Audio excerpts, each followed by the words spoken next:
Hi viewers, have a nice day. இன்றைக்கி வந்து ஒரு ஸ்டோரி ஒன்று பார்க்கலாம். இந்த ஸ்டோரி பேர் வரம். ஒரு ஊரில் ஒரு மீனவர் இருந்தாராம்.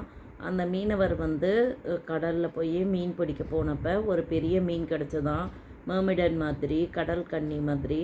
அது வந்து என்னை கொண்டு போய் ஆழ்கடலில் விட்டால் நான் உனக்கு வரம் தரேன் அப்படின்னு சொல்லுவாங்க. சரின்னு சொல்லிட்டு கூட்டிகிட்டு போய் விடுவாங்களாம்.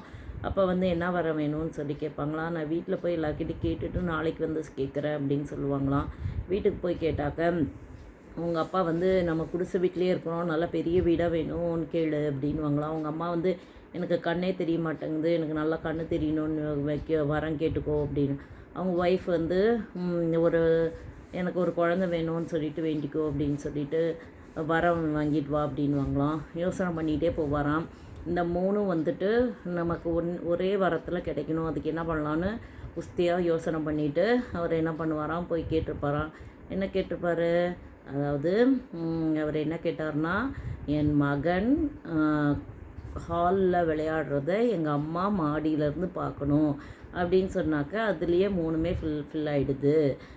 அந்த மாதிரி நாம் வந்து எப்பயும் சமயோகிதமாக இருக்கணும் அப்படிங்கிறது இந்த கதையிலேருந்து தெரிஞ்சுக்கலாம். Thank you viewers.